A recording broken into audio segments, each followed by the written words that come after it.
Sir ਜਿਹੜਾ ਇਹ ਮਾਮਲਾ ਸੀ ਦੱਸਿਆ ਜਾ ਰਿਹਾ ਅਗਸਤ ਦਾ ਸੀ, ਕੀ ਸੀ ਪੂਰਾ ਮਾਮਲਾ ਤੇ ਜਿਸ ਤਰੀਕੇ ਨਾਲ ਬੜੀ ਜਲਦੀ ਹੀ ਅਦਾਲਤ ਨੇ ਫੈਸਲਾ ਦਿੱਤਾ, ਤੁਸੀਂ ਵੀ ਚਾਰਜਸ਼ੀਟ ਦਾਖਲ ਕਰਕੇ 2 ਮਹੀਨੇ ਦੇ ਵਿੱਚ ਹੀ ਦੋਸ਼ੀ ਨੂੰ ਉਮਰ ਕੈਦ ਦੀ ਸਜ਼ਾ। हमें सूचना मिली थी कि 7 साल की बच्ची के साथ रेप हुआ है। ਕਿੰਨੇ ਗਵਾਹ ਇਸ ਕੇਸ ਦੇ ਵਿੱਚ ਜਿਹੜੇ ਅਦਾਲਤ ਵਿੱਚ ਤੁਸੀਂ ਪੇਸ਼ ਕਰਵਾਏ ਨੇ? ਦੂਜੇ ਪਾਸੇ ਚਾਰਜਸ਼ੀਟ ਬੜੀ ਜਲਦੀ ਦੱਸਿਆ ਰਿਹਾ ਕਿ ਮਹੀਨੇ ਦੇ ਵਿੱਚ ਹੀ ਤੁਸੀਂ ਜਿਹੜਾ ਚਲਾਨ ਪੇਸ਼ ਕਰ ਦਿੱਤਾ ਸੀ ਅਦਾਲਤ ਦੇ ਵਿੱਚ, ਕਿੰਨੇ ਗਵਾਹ ਸੀ? उसमें 22 गवाह थे और ਦੋਸ਼ੀ ਨੂੰ ਤੁਸੀਂ ਫੜਿਆ, ਰਿਮਾਂਡ ਵੀ ਹਾਸਲ ਕੀਤਾ ਹੋਣਾ, ਉਹਦੇ ਵਿੱਚ ਕੋਈ ਹੋਰ ਖੁਲਾਸਾ ਹੋਇਆ ਸੀ? ਪਹਿਲਾਂ ਕੋਈ ਉਸਨੇ ਇਸ ਤਰੀਕੇ ਦਾ ਹਵਸ ਦਾ ਸ਼ਿਕਾਰ ਬਣਾਇਆ ਹੋਇਆ ਆਪਣਾ, ਕੋਈ ਛੋਟੀ ਬੱਚੀਆਂ ਨੂੰ ਜਾਂ ਕਿਸੇ ਨਾਲ ਹੋਰ ਨਾਲ ਰੇਪ ਕੀਤਾ ਹੋਏ, ਕੋਈ ਇਦਾਂ ਦਾ ਵੀ ਸਾਹਮਣੇ ਆਇਆ ਸੀ ਮਾਮਲਾ? पिछला पुराना हिस्ट्री रिकॉर्ड कुछ नहीं आया। ਕਰਾਏ ਕ੍ਰਿਮੀਨਲ ਰਿਕਾਰਡ ਸੀ ਉਸ ਦੇ ਵਿਅਕਤੀ ਦਾ, ਪਿਛਲੇ ਜਿਹੜੇ ਦੋਸ਼ੀ ਦਾ ਕੋਈ ਪੁਰਾਣਾ ਕੋਈ ਇਦਾਂ ਚੋਰੀ ਦਾ ਕੋਈ ਜਿਸ ਤਰੀਕੇ ਨਾਲ ਕੋਈ ਇਦਾਂ ਮਾਮਲਾ ਸਾਹਮਣੇ ਆਇਆ? ਸਭ ਤੋਂ ਛੋਟਾ ਵੀ ਦੱਸਿਆ ਜਾ ਰਿਹਾ ਕਿ ਸਭ ਤੋਂ ਛੋਟੀ ਬੱਚੀ ਸੀ ਜਿਹੜੀ ਗਵਾਹੀ ਦੇਣ ਵਾਲੀ, ਕਿੰਨੇ ਕੁ ਸਾਲ ਦੀ ਬੱਚੀ ਸੀ ਜਿਸ ਨੇ ਉਸ ਦੋਸ਼ੀ ਦੇ ਖਿਲਾਫ ਵੀ ਗਵਾਹੀ ਦਿੱਤੀ ਹੈ? वो लगभग 5 साल की थी। ये है कि उसको जो उम्र कैद हुई है वो मृत्यु तक हुई है। ਅੱਛਾ, हाँ ਇਹ ये ਉਸਦੀ ਮੌਤ ਨਹੀਂ ਹੁੰਦੀ ਤਾਂ ਜੇਲ੍ਹ ਦੇ ਵਿੱਚ। जेल दे विच। ਹਮੇਸ਼ਾ ਹੀ ਲੋਕਾਂ ਦਾ ਇਹ ਕਹਿਣਾ ਹੁੰਦਾ ਹੈ ਕਿ ਕਾਨੂੰਨ ਭਾਰਤ ਦਾ ਸਜ਼ਾ ਜਲਦੀ ਜਿਹੜਾ ਦੋਸ਼ੀਆਂ ਨੂੰ ਨਹੀਂ ਦਿੰਦਾ। ਕਾਫੀ ਕੇਸ ਹੁਣ ਤੱਕ ਪੈਂਡਿੰਗ ਨੇ, ਸਾਲਾਂ ਹੀ ਕਈ ਕੇਸਾਂ ਨੂੰ ਹੋ ਗਏ। ਜ਼ਿਆਦਾਤਰ ਲੋਕਾਂ ਦੀਆਂ ਨਜ਼ਰਾਂ ਉਸ ਸਮੇਂ ਹੁੰਦੀਆਂ ਨੇ ਜਦੋਂ ਕਿਸੇ ਦੇ ਲੜਕੀ ਦੇ ਨਾਲ ਕੋਈ ਬਲਾਤਕਾਰ ਹੋ ਜੇ, ਹਵਸ ਦਾ ਸ਼ਿਕਾਰ ਬਣਾਉਂਦੇ ਨੇ ਕਈ ਨੌਜਵਾਨ, ਤਾਂ ਉਸ ਤੋਂ ਬਾਅਦ ਕਾਫੀ ਲੰਬਾ ਜਿਹੜਾ ਕੇਸ ਚਲੇ ਜਾਂਦਾ ਹੈ ਤੇ ਹਮੇਸ਼ਾ ਲੋਕਾਂ ਇਹ ਕਹਿੰਦੇ ਨੇ ਕਿ ਕਿੰਨਾ ਸਮਾਂ ਹੋ ਗਿਆ ਅਜੇ ਤੱਕ ਇਨਸਾਫ ਨਹੀਂ ਮਿਲਿਆ। ਪਰ ਕਈ ਤੱਥ ਸਾਹਮਣੇ ਹੁੰਦੇ ਨੇ ਜਦੋਂ ਸਹੀ ਰਿਪੋਰਟਾਂ ਪੁਲਿਸ ਦੀਆਂ ਜਾਂ ਫਿਰ ਗਵਾਹ ਅਦਾਲਤ ਦੇ ਵਿੱਚ ਨਾ ਪਹੁੰਚਣ ਤਾਂ ਕਰਕੇ ਹੀ ਦੇਰੀ ਹੁੰਦੀ ਹੈ। ਇਹ ਜਿਹੜਾ ਹਮੇਸ਼ਾ ਅਦਾਲਤ ਦੇ ਵਕੀਲਾਂ ਵੱਲੋਂ ਕਿਹਾ ਜਾਂਦਾ ਹੈ। ਪਰ ਅਗਰ ਪੁਲਿਸ ਸਹੀ ਇਨਵੈਸਟੀਗੇਸ਼ਨ ਕਰੇ, ਗਵਾਹ ਸਹੀ ਤਰੀਕੇ ਨਾਲ ਰਹਿਣ, ਗਵਾਹੀ ਦੇਣ, ਕਈ ਵਾਰ ਗਵਾਹ ਹੀ ਮੁੱਕਰ ਜਾਂਦੇ ਜਿਸ ਨੂੰ ਲੈ ਕੇ ਕੇਸ ਜਿਹੜਾ ਪਿੱਛੇ ਪੈ ਜਾਂਦਾ ਹੈ। ਪਰ ਇਸੇ ਨੂੰ ਲੈ ਕੇ ਇੱਕ ਖਬਰ ਤੁਹਾਨੂੰ ਦਿਖਾਉਣ ਜਾ ਰਹੇ ਹਾਂ ਜਿੱਥੇ ਕਿ ਅਗਸਤ ਮਹੀਨੇ ਦੀ ਖਬਰ ਸੀ। 7 ਸਾਲ ਦੀ ਇੱਕ ਬੱਚੀ ਦੇ ਨਾਲ ਇੱਕ ਨੌਜਵਾਨ ਨੇ ਆਪਣੇ ਹਵਸ ਦਾ ਸ਼ਿਕਾਰ ਬਣਾਇਆ। ਉਸ ਤੋਂ ਬਾਅਦ ਪੁਲਿਸ ਦੇ ਕੋਲ ਮਾਮਲਾ ਪਹੁੰਚਦਾ ਹੈ। ਪੁਲਿਸ ਉਸ ਦੋਸ਼ੀ ਨੂੰ ਜਲਦੀ ਹੀ ਕਾਬੂ ਕਰਕੇ ਉਹਦੇ ਖਿਲਾਫ ਇੱਕ ਵੱਡੀ ਚਾਰਜਸ਼ੀਟ ਦਾਖਲ ਕਰਦੀ ਹੈ। ਦੱਸਿਆ ਜਾ ਰਿਹਾ ਕਿ 22 ਤੋਂ 23 ਗਵਾਹ ਉਸ ਨੌਜਵਾਨ ਦੇ ਖਿਲਾਫ ਸੀ ਤੇ ਸਭ ਤੋਂ ਵੱਡੀ ਗੱਲ ਹੈ ਕਿ 2 ਮਹੀਨੇ ਦੇ ਵਿੱਚ ਹੀ ਅਦਾਲਤ ਨੇ ਉਸ ਦੋਸ਼ੀ ਨੌਜਵਾਨ ਨੂੰ ਉਮਰ ਕੈਦ ਦੀ ਸਜ਼ਾ ਸੁਣਾ ਦਿੱਤੀ ਹੈ। ਤੇ ਪੂਰੀ ਖਬਰ ਲਈ ਅਸੀਂ ਗੱਲਬਾਤ ਕਰਨ ਲਈ ਸਾਡੇ ਨਾਲ SHO ਰੋਹਿਤ ਕੁਮਾਰ ਸਾਡੇ ਨਾਲ ਨੇ। ਕੀ ਹੈ ਪੂਰਾ ਮਾਮਲਾ, ਕਿਵੇਂ ਚਾਰਜਸ਼ੀਟ ਦਾਖਲ ਕੀਤੀ ਹੈ, ਕਿੰਨੇ ਗਵਾਹ ਸੀ, ਪੂਰੀ ਖਬਰ ਦਿਖਾਵਾਂਗੇ। ਸਰ ਜਿਹੜਾ ਇਹ ਮਾਮਲਾ ਸੀ ਦੱਸਿਆ ਜਾ ਰਿਹਾ ਅਗਸਤ ਦਾ ਸੀ, ਕੀ ਸੀ ਪੂਰਾ ਮਾਮਲਾ ਤੇ ਜਿਸ ਤਰੀਕੇ ਨਾਲ ਬੜੀ ਜਲਦੀ ਹੀ ਅਦਾਲਤ ਨੇ ਫੈਸਲਾ ਦਿੱਤਾ, ਤੁਸੀਂ ਵੀ ਚਾਰਜਸ਼ੀਟ ਦਾਖਲ ਕਰਕੇ 2 ਮਹੀਨੇ ਦੇ ਵਿੱਚ ਹੀ ਦੋਸ਼ੀ ਨੂੰ ਉਮਰ ਕੈਦ ਦੀ ਸਜ਼ਾ ਹੋਗੀ? ये घटना 19/8/2022 की है। लगभग रात के 9 बजे हुए थे। तो हमें सूचना मिली थी कि 7 साल की बच्ची के साथ रेप हुआ है, जिसमें मैं भी और ऐसे ही सुंदरी और पुलिस टीम भी पहुंची थी मौके पे ही। तो वहाँ पे लड़की का माता पिता मिले थे, लड़की मिली थी। तो सुंदरी ने उनसे पूछताछ करी थी। सुंदरी से पूछताछ करने उसके पिताजी ने बताया था कि भाई लड़की ना हमारी इधर कूड़ा बीनने गई थी, ये तोगा पिंड के पास शराब का ठेका है वहाँ पे, जो पंजाब में पड़ता है। उसके 100-200 मीटर वहाँ जंगल का एरिया है, तो वहाँ ले जाकर उस लड़के ने क्या नाम उसके साथ में रेप किया था। तो वहाँ उनके साथ में जब बच्ची गई थी तो उनके साथ में 4 बच्चे थे। जब वो जो आरोपी है प्रकाश उसे लेके गया था तो उनमें से एक छोटी बच्ची थी जो बड़ी समझदार थी, वो भाग के उसके घर गई थी, उसके पिताजी को बुला के लाई। तो पिताजी को बुला के लाई, उसको तो लड़की को तो बचा लिया लेकिन आरोपी वहाँ से भाग गया। तो उसके संबंध में हमने 0 FIR दर्ज करी थी, ये घटनास्थल मानते हुए कि पंजाब का एरिया है। फिर हमने CCTV फुटेज निकाले, एक पिंड इसका तोगा पिंड का एक यहाँ पे किराने की दुकान है उसका देखा, फुटेज देखी तो उसमें आरोपी के साथ बच्ची जाते हुए दिख रहे थे। फिर हमने अपने एक एरिया की अपना और CCTV फुटेज देखी थी, उसमें पहले बच्चे जा रहे हैं, पीछे पीछे उनके ये जाने लगता है आरोपी जाता है। तो हमने उसमें धारा 363 जोड़ते हुए हमने अपने यहाँ पर रेगुलर FIR दर्ज कर ली थी।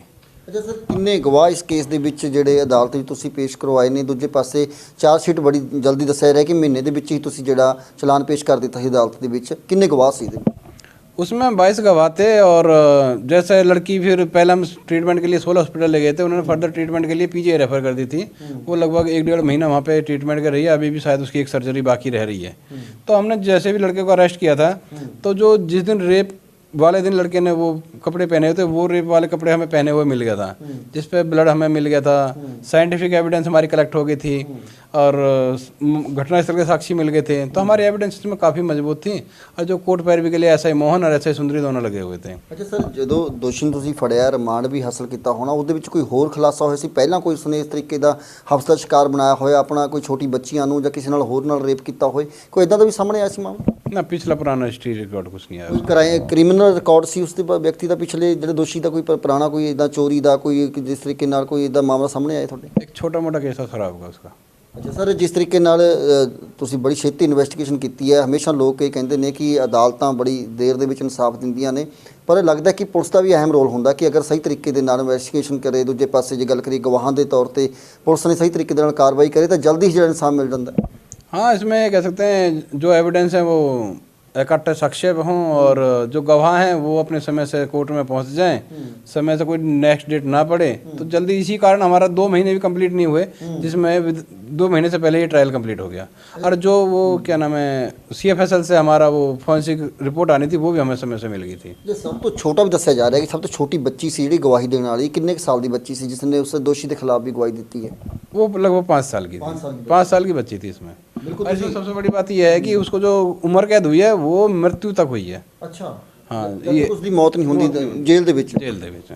ਬਿਲਕੁਲ, ਤੁਸੀਂ ਦੇਖੋ ਬਹੁਤ ਵੱਡੀ ਗੱਲ ਹੈ ਕਿ ਦੇਖੋ ਜਿਸ ਤਰੀਕੇ ਨਾਲ ਪੁਲਿਸ ਨੇ ਇਸ ਗੁੱਥੀ ਨੂੰ ਸੁਲਝਾਇਆ ਸੀ, ਗਵਾਹ ਪੇਸ਼ ਕੀਤੇ ਅਦਾਲਤ ਦੇ ਵਿੱਚ, ਦੂਜੇ ਪਾਸੇ ਚਾਰਜ ਸ਼ੀਟ ਦਾਖਲ ਕੀਤੀ, ਤਾਂ ਦੇਖੋ ਬੜਾ ਸੌਖਾ ਹੁੰਦਾ ਹੈ ਕਿ ਜੇਕਰ ਪੁਲਿਸ ਸਹੀ ਤਰੀਕੇ ਨਾਲ ਇਨਵੈਸਟੀਗੇਸ਼ਨ ਕਰੇ ਤਾਂ ਦੋਸ਼ੀ ਨੂੰ ਸਜ਼ਾ ਜਲਦੀ ਮਿਲ ਜਾਂਦੀ ਹੈ। ਤੇ ਹੁਣ ਉਸ ਦੋਸ਼ੀ ਨੂੰ ਉਹ ਸਜ਼ਾ ਮਿਲੀ ਹੈ ਕਿ ਜਦ ਤੱਕ ਉਹ ਜੇਲ੍ਹ ਦੇ ਵਿੱਚ ਹੈ, ਜਦ ਤੱਕ ਉਸ ਦੀ ਮੌਤ ਨਹੀਂ ਹੁੰਦੀ, ਉਦੋਂ ਤੱਕ ਉਸ ਨੂੰ ਨਹੀਂ ਬਾਹਰ ਕੱਢਿਆ ਜਾਵੇਗਾ। ਤੁਸੀਂ ਦੇਖੋ ਕਿ ਪੁਲਿਸ ਅਗਰ ਸਹੀ ਤਰੀਕੇ ਨਾਲ, ਜਿਸ ਤਰੀਕੇ ਨਾਲ ਰੋਹਿਤ ਕੁਮਾਰ ਦੀ ਟੀਮ ਨੇ ਤੇ SHO ਨੇ ਇਹ ਸਹੀ ਤਰੀਕੇ ਨਾਲ ਗੁੱਥੀ ਸੁਲਝਾਉਣ ਦੇ ਵਿੱਚ ਸਹਿਯੋਗ ਕੀਤਾ ਹੈ, ਅਦਾਲਤ ਦੇ ਵਿੱਚ ਗਵਾਹ ਪੇਸ਼ ਕੀਤੇ ਨੇ, ਤਾਂ ਅਗਰ ਸਹੀ ਤਰੀਕੇ ਨਾਲ ਸਾਰੀ ਪੁਲਿਸ ਇੱਦਾਂ ਦੇ ਮਾਮਲਿਆਂ ਦੇ ਵਿੱਚ ਜ਼ਿੰਮੇਵਾਰੀ ਦੇ ਨਾਲ ਇਨਸਾਫ ਦਿਵਾਉਣ ਦੀ ਕੋਸ਼ਿਸ਼ ਕਰੇ ਤਾਂ ਕਿਤੇ ਨਾ ਕਿਤੇ ਹਰ ਇਨਸਾਨ ਨੂੰ ਇਨਸਾਫ ਮਿਲ ਸਕਦਾ। ਇਹ ਨਹੀਂ ਕਹਿ ਸਕਦੇ ਕਿ ਸਾਰੀ ਪੁਲਿਸ ਮਾੜੀ ਹੁੰਦੀ ਹੈ, ਕਈ ਵਾਰ ਕਿ ਗਵਾਹ ਵੀ ਮੁੱਕਰ ਜਾਂਦੇ ਨੇ, ਕਈ ਵਾਰੀ ਕੋਈ ਸਬੂਤ ਵੀ ਨਹੀਂ ਹੱਥ ਲੱਗਦਾ।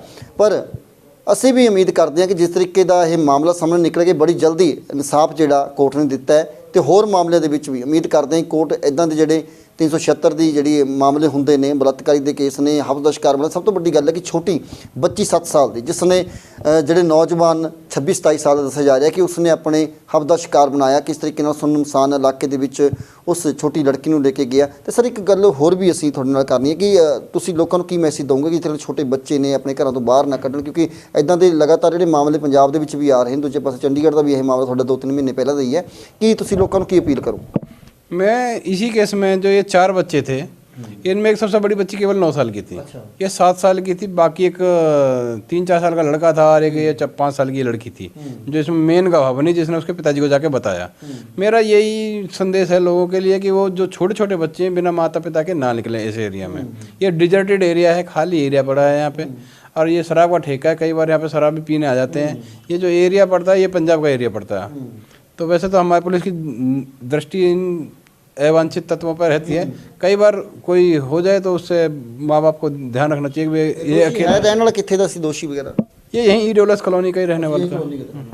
ਬਿਲਕੁਲ, ਤੁਸੀਂ ਦੇਖੋ ਕਿ ਜਿਸ ਤਰੀਕੇ ਨਾਲ SHO ਰੋਹਿਤ ਕੁਮਾਰ ਨੇ ਜਿਹੜਾ ਅਪੀਲ ਵੀ ਕੀਤੀ ਹੈ ਕਿ ਆਪਣੇ ਛੋਟੇ ਬੱਚਿਆਂ ਨੂੰ ਘਰ ਤੋਂ ਬਾਹਰ ਨਾ ਨਿਕਲਣ ਦਿੱਤਾ ਜਾਵੇ ਇਕੱਲਿਆਂ ਨੂੰ, ਜਿਸ ਦੇ ਨਾਲ ਕਿ ਇੱਦਾਂ ਦੀ ਜਿਹੜੀਆਂ ਘਟਨਾਵਾਂ ਵਾਪਰ ਜਾਂਦੀਆਂ ਨੇ। ਕਿਉਂਕਿ ਜਿਸ ਤਰੀਕੇ ਨਾਲ ਇਹ ਮਾਮਲਾ ਸਾਹਮਣੇ ਨਿਕਲ ਕੇ ਆਇਆ ਸੀ ਕਿ 4 ਛੋਟੀ ਬੱਚੀਆਂ ਜਦੋਂ ਘਰ ਤੋਂ ਬਾਹਰ ਜਾਂਦੀਆਂ ਨੇ ਤਾਂ ਉਸ ਦੋਸ਼ੀ ਵਿਅਕਤੀ ਨੇ ਆਪਣੇ ਹਵਸ ਦਾ ਸ਼ਿਕਾਰ ਬਣਾਇਆ। ਕਿਉਂਕਿ ਦੇਖੋ ਬਹੁਤ ਵੱਡੀ ਗੱਲ ਹੈ ਕਿ ਇੱਕ 26-27 ਸਾਲ ਦਾ ਨੌਜਵਾਨ ਹੋਵੇ 7 ਸਾਲ ਦੀ ਬੱਚੀ ਦੇ ਨਾਲ ਇਸ ਤਰੀਕੇ ਦੁਸ਼ਕਰਮ ਕਰਨਾ ਤਾਂ ਕਿਤੇ ਨਾ ਕਿਤੇ ਸ਼ਰਮਸ਼ਾਰ ਪੂਰਾ ਇਲਾਕਾ ਕੀ ਪੂਰਾ ਸ਼ਹਿਰ ਹੀ ਹੋ ਜਾਂਦਾ ਹੈ। ਪਰ ਜਿਸ ਤਰੀਕੇ ਨਾਲ ਪੁਲਿਸ ਨੇ ਵੱਡੀ ਕਾਰਵਾਈ ਕਰਕੇ ਦਿਖਾਇਆ, 2 ਮਹੀਨੇ ਦੇ ਵਿੱਚ ਦੋਸ਼ੀ ਨੂੰ ਸਜ਼ਾ ਦਿਵਾ ਕੇ ਜਿਹੜੀ ਕੋਰਟ ਤੋਂ ਦਿਖਾਈ ਹੈ, ਤਾਂ ਇਸ ਤਰੀਕੇ ਦੇ ਵਿੱਚ ਤਾਂ ਹੋਰ ਵੀ ਜਿਹੜੇ ਮਾਮਲੇ ਨੇ ਤਾਂ ਪੁਲਿਸ ਲਗਾਤਾਰ ਸਰਗਰਮੀਆਂ ਵਰਤ ਰਹੀ ਹੈ ਤੇ ਨਾਲ ਦੀ ਨਾਲ ਇੱਦਾਂ ਦੇ ਦੋਸ਼ੀਆਂ ਨੂੰ ਕਾਬੂ ਕਰਨ ਦੇ ਵਿੱਚ ਵੀ ਕਾਮਯਾਬ ਹੋ ਰਹੀ ਹੈ। ਹੋਰ ਖਬਰਾਂ ਦੇਖਣ ਲਈ ਵੱਧ ਤੋਂ ਵੱਧ ਚੈਨਲ ਨੂੰ ਸਬਸਕ੍ਰਾਈਬ ਕਰਿਓ, ਇਸ ਖਬਰ ਨੂੰ ਵੱਧ ਤੋਂ ਵੱਧ ਸ਼ੇਅਰ ਕਰਿਓ। ਤੁਹਾਡੇ ਕੈਮਰਾਮੈਨ ਸੁਮਿਤ ਦੇ ਨਾਲ ਹਰਤੇਜ ਸਿੰਘ ਜੀ।